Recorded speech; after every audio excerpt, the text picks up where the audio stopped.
Thank you guys so much for joining us today on this week's segment, Talking with the School of Public Health. My name is Kelly Sherman. I'm a public health science major, a junior, and I use she, her pronouns. Um, I'm doing really well and despite everything that's happening with the coronavirus right now, but I'm really just excited to have the opportunity to connect with other SPH students and talk to Dean Lushniak and Ms. Cunningham from the School of Public Health Student Engagement Office. So if you guys could introduce yourselves, that would be amazing. We could start with Mansi. Hi everyone, my name is Mansi Gosalia. I'm currently a sophomore. I'm majoring in public health science, and I'm also a recent graduate of the STEP program, and I use she, her pronouns. Hi, my name is Alanna Lejarde. I have she, her pronouns, and I'm a current junior at the School of Public Health, and my major is kinesiology, and I'm a double stepper. So I've graduated from the first step of, STEP. Hi, everyone. My name is Tia Cunningham, and I'm the program manager for student engagement in the STEP program. So I'm very happy to be here with you guys today. Great. And I'm Boris Lushniak, and I'm the dean. Amazing. We have a full cast today. It's so exciting. Well, thank you guys so much for taking the time out of your schedule to be here. I know it's kind of rough just to schedule something in the middle of your week, especially on a Wednesday. It's just a very hard time to get together, but thank you so much for coming together for the School of Public Health and also just for the greater campus community.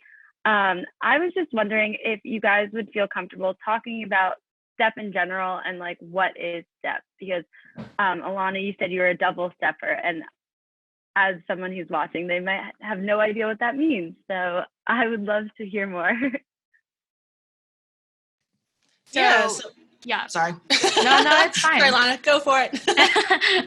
A double stepper is essentially just like the second step of being in the STEP program. So it entails a little more personalized approach into how to, continue on with life past school. Yeah, but Tia can talk more about how it works first before I go in. That's awesome. Absolutely. So just kind of in a nutshell to share what the STEP program is. So STEP stands for Students Transitioning into Effective Professionals. And this program was designed to really help our undergraduate students within the School of Public Health to transition into the professional work environment. And also grad school too, but definitely with the professional work environment in mind, because the reality is being a student, especially an undergraduate student, is very different than going into the professional workspace. Professional world is a very different culture, very different environment. Being a student, you guys know what it's like to be a student. You have mostly your peers, people are around the same age as you, different backgrounds, different walks of life, but generally kind of in the same place and where you are. And there's a certain level of expectations, there's a certain level of responsibilities that you have. And so you kind of share in that. Entering into a professional work environment is very different. You may be working with people that are, as old as your parents or as old as your grandparents, or maybe working with people that have come from different countries in a different way, just have different levels of responsibilities. And also the pressure is more, right? Because now, before, yes, you had a lot of pressure to do well in school. You had a lot of pressure to get good grades and to learn as much as you can.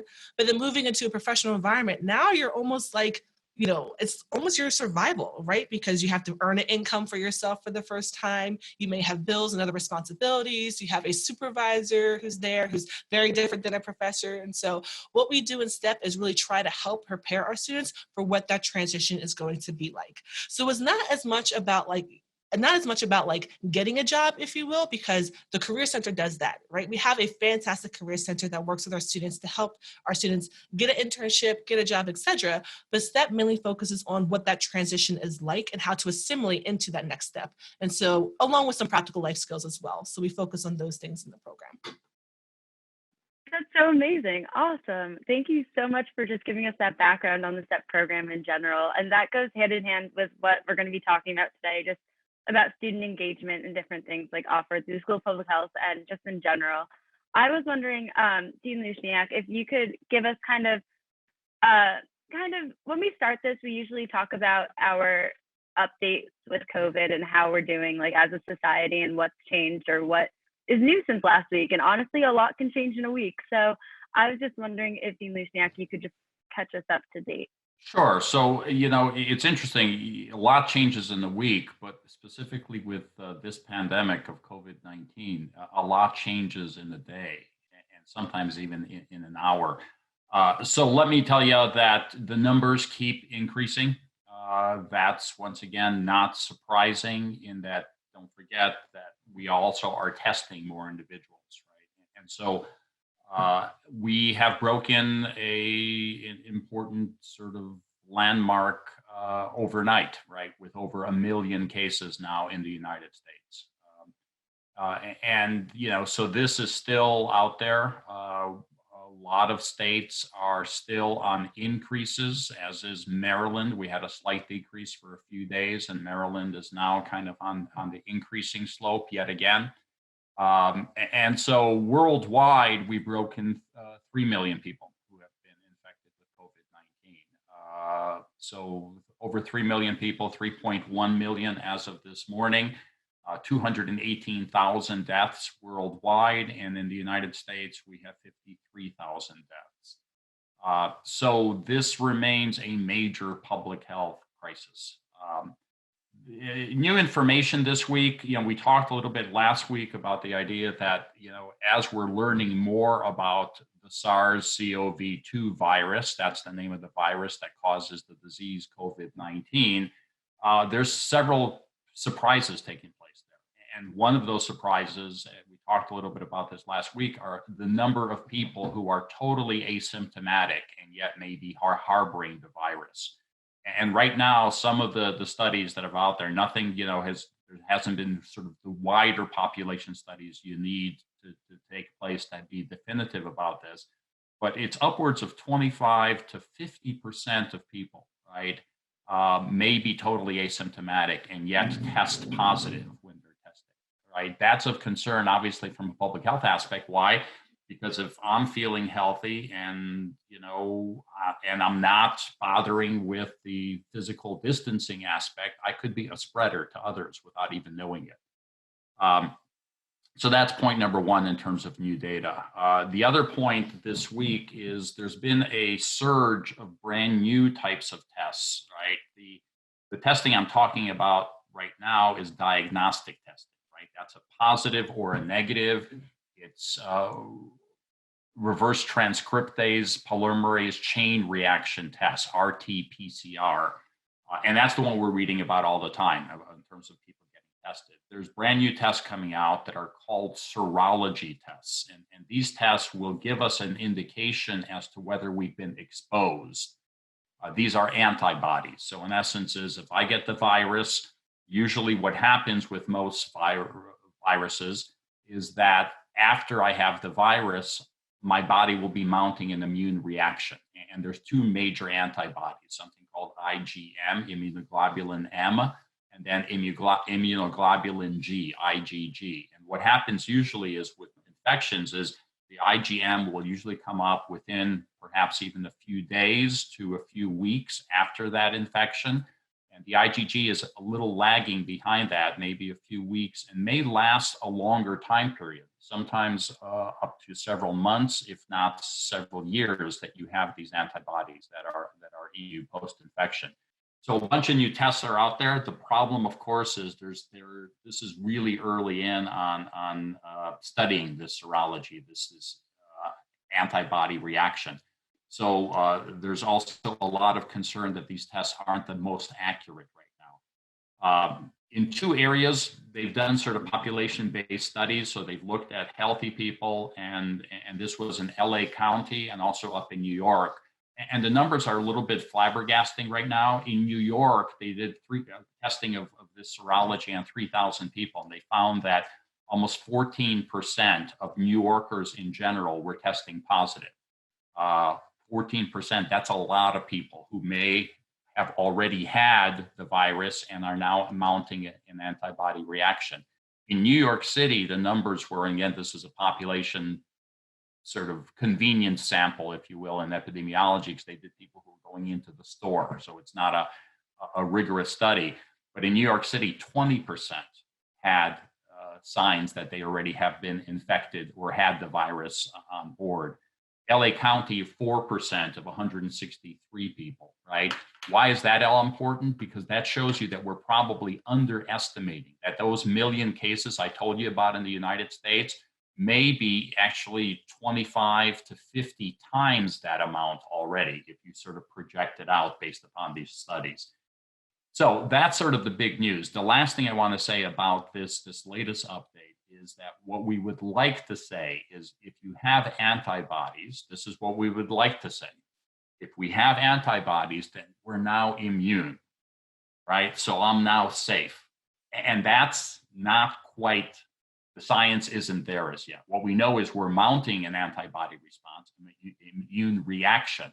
But does that mean that I'm no longer susceptible to getting COVID-19? That's unclear right now. So we'll see how that happens. If this does work and we do see immunity with this will be yet another parameter for all of us to be looking at, and maybe something that all of us ultimately will be tested for, right? And you can almost see that the danger here is that we set ourselves up for a dual society for a while, right? So if you have the antibodies and you're immune, oh, you're okay. If not, then we're going to have to treat you differently. You can almost reimagine the social repercussions of that. So anyhow, that's kind of the late-breaking news on what's been going on this week in COVID-19. Thank you so much for that.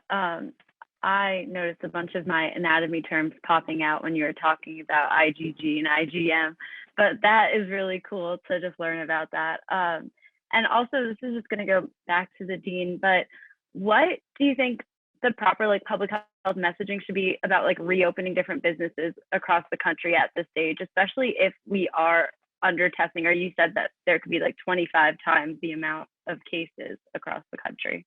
Yeah, and that's another late breaking news. Obviously, I should have mentioned that as well, is that we're starting to see that anxiety occurring about both decision making, when do we start reopening, as well as the want of our society to be free of the home environment. So there's a real struggle here. So let me tell you that there are various plans out there, and a lot of them are sort of based upon data, right? And that's where I think is important. We're public health people. We're kind of looking at it from a public health angle, and if you look at in general, almost whether it's a state plan or the federal plan, what it's looking for is, first of all, a phased approach to reopening. So this isn't an on-off switch, right? This isn't something that, okay, we're back to normal. That's not going to take place. So I want our listeners to realize, if you're hoping for that, I'm hoping for that. I want to go back to where we were. It's not going to happen that quickly. So it's going to be a phased approach, and it should be data driven. So the way the federal plan is set up right now, and the White House released a component of this last week, is that we're looking at 14-day time slots. So what we're looking for, and that's also based upon science, because that's the standard view of what's the incubation period. If I have the virus, 14 days for me to potentially get sick from the virus, although, as I told you, a ton of asymptomatic people, et cetera, et cetera. So 14 days time slots, and what we want to see is decreases on everything in those 14 days. You want to have decreased number of people who have tested positive. You want to see decreases in people who are being hospitalized, and you want to see decreases in those in intensive care units. You want to see decreases in the unfortunate deaths that we're seeing.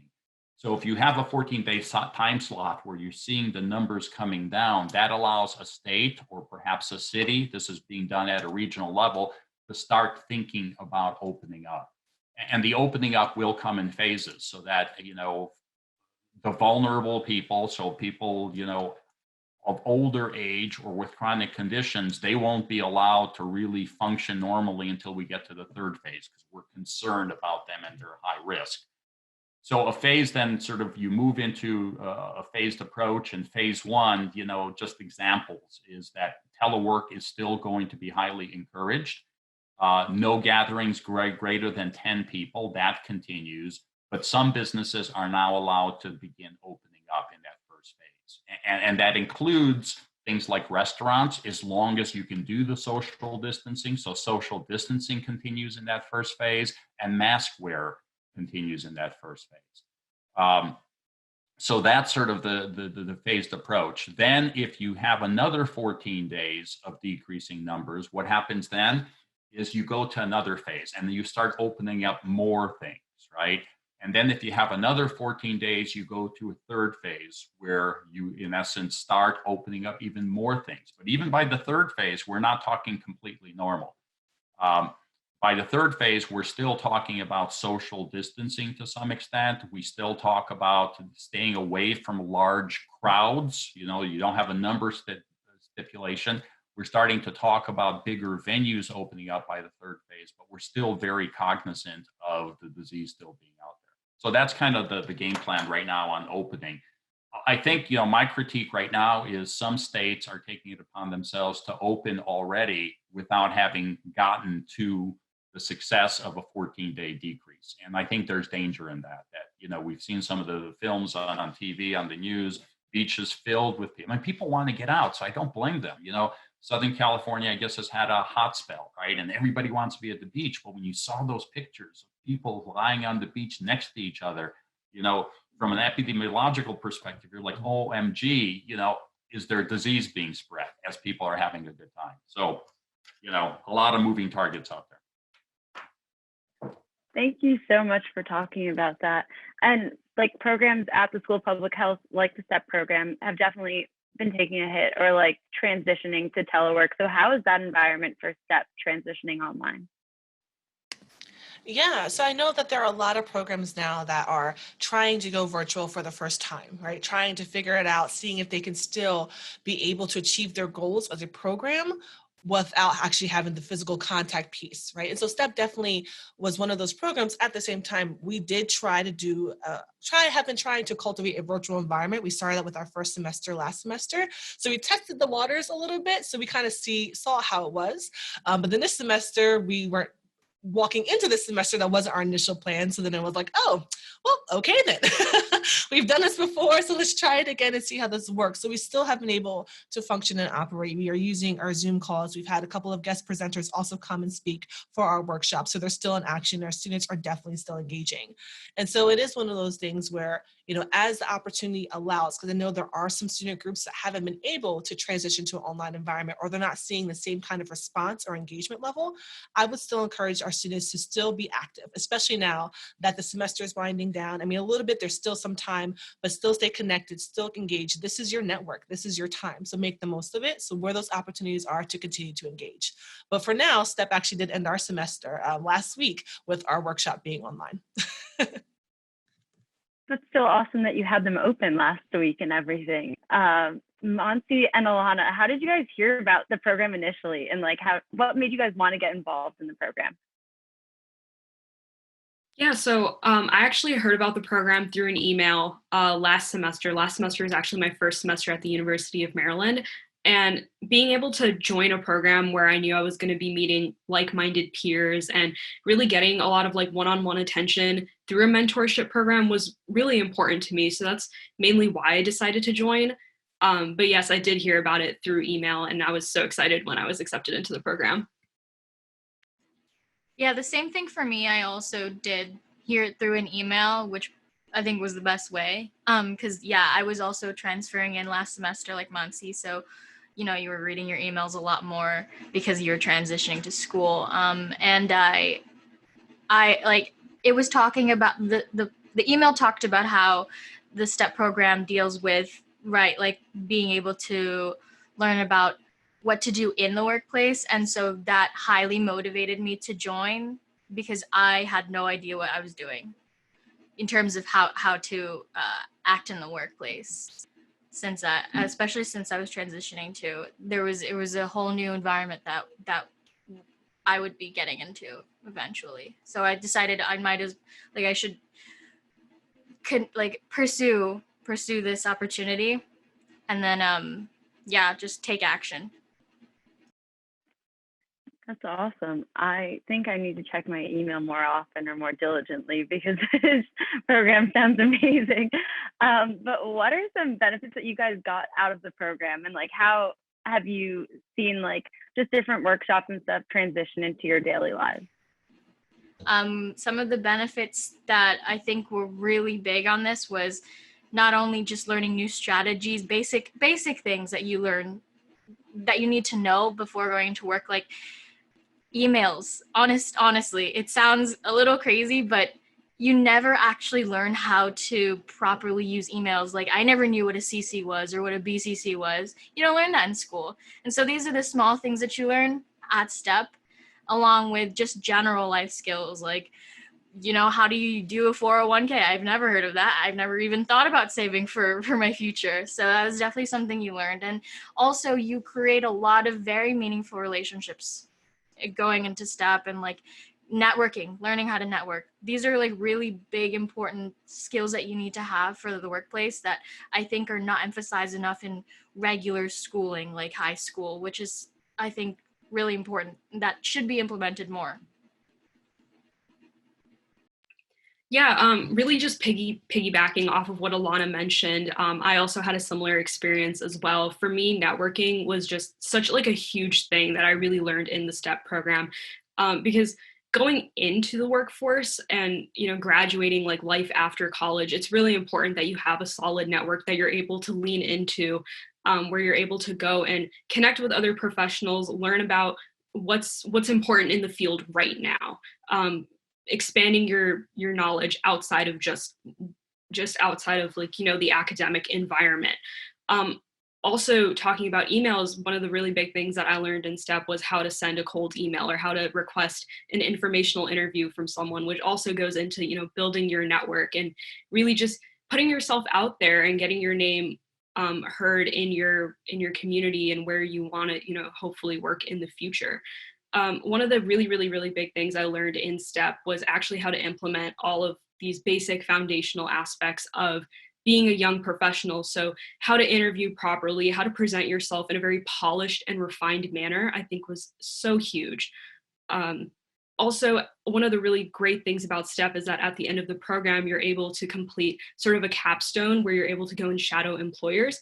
And I think having that experience is so key because, you know, like right after you've learned all these amazing skills, you're able to go out into the workforce and implement them almost immediately, which I just think is great. That is so awesome to have that opportunity. For the capstone project, like where do people usually shadow employers? Yeah, so it's actually interesting. We work with our students in a couple of different environments. So we have kind of a database of professionals that we've been working with, predominantly local. So I would say the DMV areas, so Maryland, DC, and Virginia, probably like Northern Virginia for sure. But then also for our students, you know, we wanted to tailor the capstone project to whatever they want to do. So Mansi mentioned being able to shadow with employers. Students, some of our students are from out of state, right? So some of them live in like Maine or New Jersey or New York, right? So therefore our network personally doesn't stretch that far. But students are also to encourage to research the employers they want to work with. Who do you want to work with? What kind of field do you want to get into? What kind of environment do you want to work in? And then we work with our students to reach out to those employers to establish the capstone experience. And so it really, the sky's the limit. And I always tell the students, if you can dream it, we can make it happen. And so just let me know what you want and we will work very hard to make it happen for you.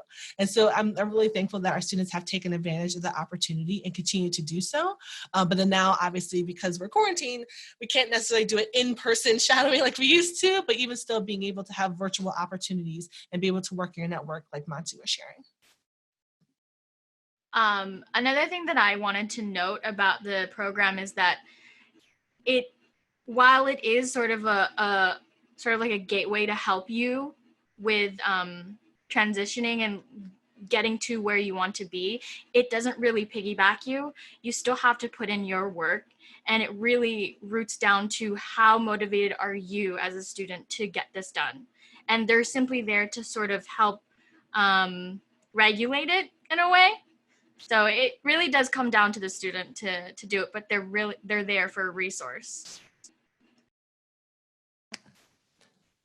Thank you, Alanna, for sharing that, because I was just thinking the same thing in a sense that STEP was created to mimic the workplace in a lot of ways. And the workplace can be both fun and also kind of scary. It is a little bit of a sink or swim experience where you're not necessarily on your own. You do have support, but you do have to be that motivated. So STEP in a lot of ways is your backbone. Your support will catch you to make sure things are going properly, to teach you what you need to do and how things work and operate. But definitely, going out there and being able to explore and discover for yourself and be able to lead yourself in that way too. It's really awesome. And let me sort of put my 2 cents in here as well. I think what Tia and the team have brought to the School of Public Health is that really important lesson, right? That it's not just you're with us to get a degree, a piece of paper. And it's not to say that, that's not important. The piece of paper and adding letters behind your name is a key component, whether it's at the bachelor's level, the master's level, or the doctoral level. But it's also as we function in the world, right? That's very different from the academic environment. Part of education needs to be not just understanding what goes on in the classroom, but what goes on as part of life and the working life, right? What we're trying to achieve are just like Mansi and Alanna are proving to us, is that we want to make sure that you learn what you need to learn, right? That you do well on your exams, that you're able to get that knowledge base, but also that we're confident that when you go out to that workplace, that you will flourish, that you will, it's an opportunity of growth and one where we can start preparing a path. We can't make it easy for you, right? You still have to put in the hard work, and you're still going to have to, to be out there, proving yourself. But what we can do in the midst of a education that, at the University of Maryland, and specifically the School of Public Health, is getting you ready for those other things, right? And then you're on your own. And why is this a win-win? Well, it's a win-win for you, right, as a student, because you get all these, additional skills and you learn, you expand. It's a win-win for us, because what I need is those same employers turning to us and saying, wow, you guys are really doing a great job and we want more of you, right? So this is a win-win for everybody. So, great job from Tia and the team and the students who are a part of this. If I'm able to add to that, I also want to mention that when you do join the STEP program, you're also building a huge alumni network. Obviously, this has been, last semester was the first cohort, the one that I was a part of. And then I'm really, really glad that this semester I was able to serve as a double stepper, just like Alanna. So entering that kind of peer mentor role, you're really able to give back to your peers and give back to your community. And that's something that's so fulfilling and just enriching for not only yourself, but also for your friends and your community.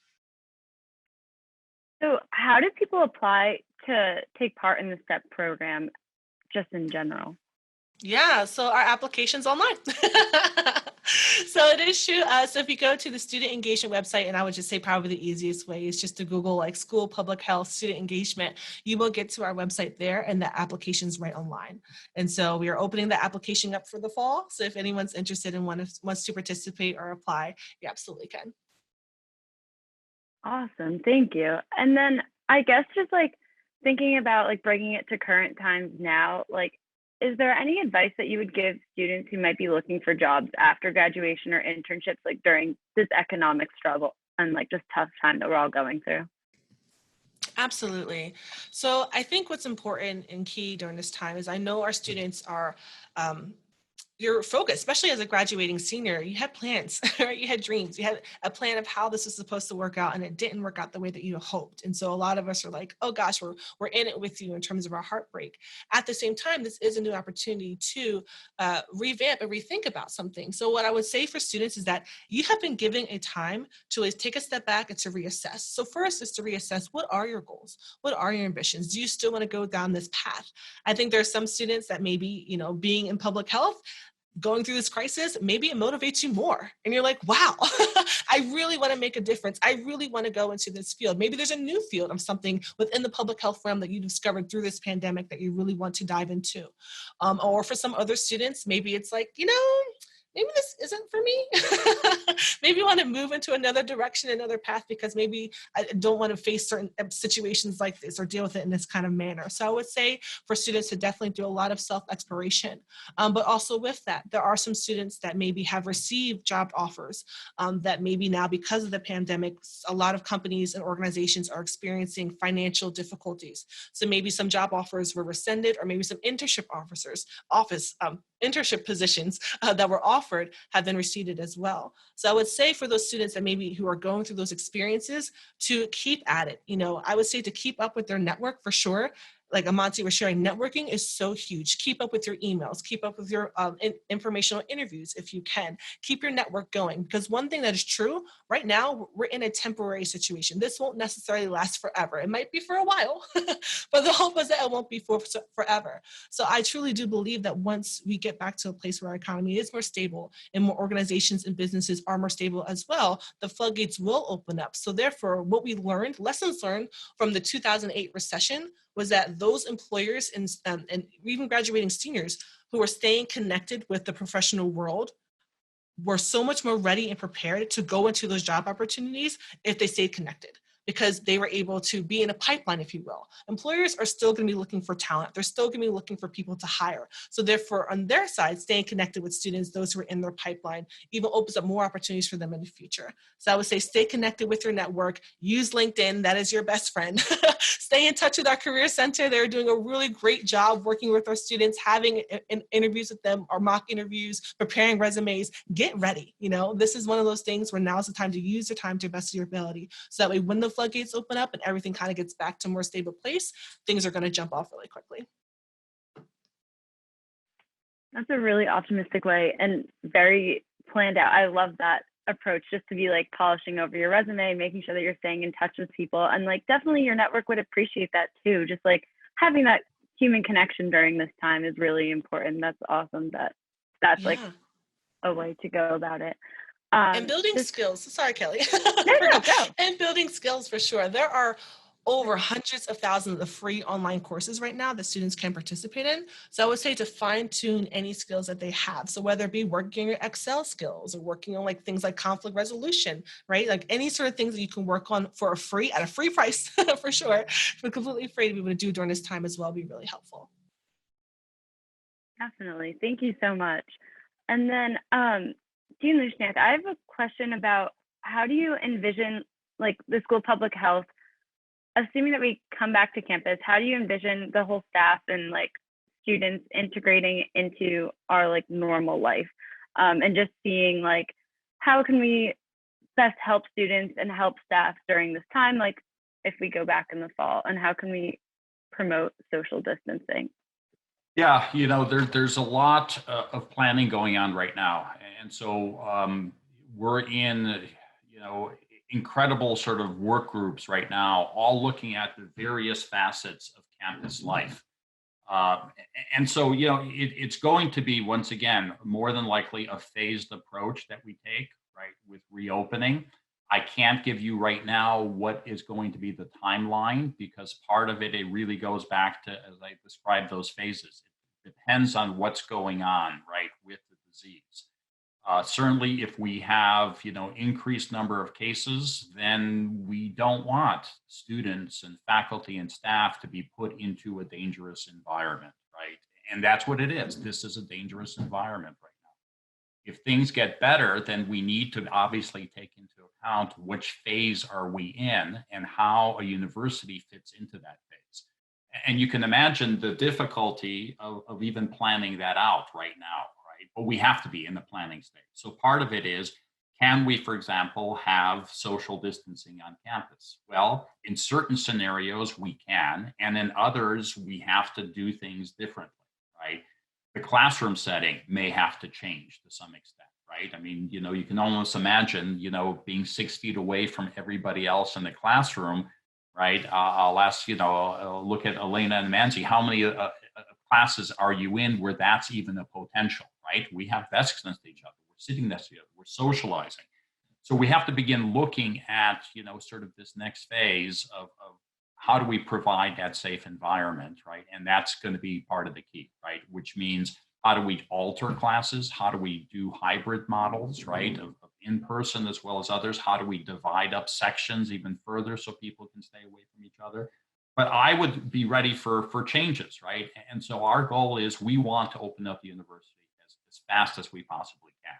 But we won't do this to set up a dangerous environment. And this is inclusive of not just the student life, but also our faculty, our staff, right? Everybody has concerns over this disease. Will things change? Yeah, they're going to change, right? So the social distancing, physical distancing will continue to some extent. The whole idea of major group activities may have to be altered, right, in the short run and perhaps into the intermediate term. Even the wearing of masks, which, for our nation, it's a major cultural shift. It's kind of interesting how quickly that can happen, because in essence, we kind of looked at other parts of the world being mask wearers, that we weren't, it wasn't part of our culture to say, I'm protecting myself from disease here. And now it may become part of our culture. The whole idea of how we interact, right? People are talking about how the handshake is not going to be a thing of the future, right? How we're going to alter all that. So all I can say right now is at the university level, we're definitely into a planning phase right now. And the planning is what's fall going to look like. And so stay tuned as more information comes out on that. Thank you so much. And then Mansi and Alanna, I'm curious about your perspectives, like from the student level. Like, how do you think our transition back to campus will be like, and what do you envision it to look like? Well, I definitely think that I do agree with the whole staggered approach to it. With it coming in phases and in waves, I think that's a really smart way of doing it to ensure that our fellow Terps who are immunocompromised, who are immunosuppressed, are safe, that we're keeping our professors safe, our faculty safe. It is really difficult to social distance in a lot of the lecture halls. It's also very hard to socially distance in a dining hall, for example, where everyone is so close together and we're all packed in. So I think keeping a close watch on the numbers and really looking at the data to see how we're going to transition into the future. Although I do support the university taking it sort of day by day. I do like the idea of the whole, maybe we can do half on the coming into school. At least then we'll be able to, I guess a positive thing that you could think about with this whole situation is that now that we have a taste of this online environment as students, which is not something you normally do at like other universities across the nation. At least now that we have that background, so when we do start, slowly trickling into school, we can still effectively learn at home. So that's a good thing to have, since like when school starts. I do like the idea of that. Definitely. And then Ms. Cunningham, do you have anything or any thoughts about how the STEP program will transition when we get back to campus, or if it'll stay online for the future? Yeah, so as Dean Lushniak shared, at this point in time, we're all planning. We're all trying to think through and re-envision what we're going to do and how we're going to function. I can say that we've already set some systems in place that we may continue to utilize going into the fall semester, but we are definitely taking our orders, obviously, from the state, from the university, from Dean Lushniak directly with the School of Public Health in terms of how we're going to function and operate. But I can guarantee you that the STEP program will still be around in the fall. So we will be here continuing to support our students. Yeah, the other thing I'd like to add here is that, and again, I'm in this vein of reminding everybody that we in public health are optimists, right? We've talked about this on the show before, that just by what we do and our career path, that, if you're a pessimist, you will fail as a public health person. So you have to be an optimist. And that being said, is even begin imagining, okay, right now, right? As I've talked about on this show before, none of us have chosen, nor would we have chosen to have COVID-19 happen. Guess what, folks? We have no choice. It's happened. The reality of the situation is, what are we learning from this experience. And I want all of our students and faculty and staff and others who are joining us, right, on this broadcast is figure out, what are you learning about yourself as a person in the midst of all this? What are you learning about if your family unit that you're with right now, your social world, right? What are you learning about how you learn, right? What works and what doesn't when you're in this mode? The same way a university is learning also, and the school of public health is learning about itself. And what I foresee, and we're having really vibrant discussions already at the leadership level at the University of Maryland, is what good can come out of this bad situation? How do we actually improve the University of Maryland? Not to go back to where we once were, but take all these lessons learned and turn us into a 21st century School of Public Health, a 21st century university, because right now we've done incredible things. You students have done incredible things because you are resilient and brave, and you've been forced to refocus in a different way. At the same time, the faculty and staff and the leaders of the university have all done this. I mean, do you realize what we've done in a matter of weeks? A matter of weeks, right? That's how quickly this all moved from, okay, let's monitor what's going on in Wuhan, China, to this. So we've done good. We haven't done perfect. There's been a lot of screw ups along the pathway. But imagine now if we really do concentrate on what we've learned, what we could turn ourselves into, right? How will education be changed for the better based upon this, right? What worked, what didn't, let's keep up what worked. So I think that's a really key message in all this. I always hate talking after Dean Lushniak because he leaves me so speechless and so inspired that I just don't know what to say next. But I completely agree with like the optimism standpoint and like what can we take out of this? Like I know as a student, I personally don't get that much out of online lectures, and I have to constantly be challenging myself to like rewrite questions on whiteboards and whatever. But that's something that I've learned to bring forward next semester and help me like succeed even more in our classes when we get back on campus, which is really great. And I know that with so many leaders in the School of Public Health and just around campus and our campus community, we will be able to do that with programs like STEP and different things where it's just integrating students into different conversations that they might not feel comfortable with and learning how to address them in those situations. I just wanted to thank you all so much for spending your afternoon with us and taking the time out of your day to talk about the STEP program and just enlighten us on how you guys are in general in this COVID time period. And really just thank you for being here, and we hope to see you next week. And hopefully our Facebook Live will be working next week so we can stream it then. But yeah, thank you so much. Bye, Kelly. Bye, Tia. Thank you so much. Thank you, Mansi. Thank you, Alanna. Thank you. Thank you. Lushniak.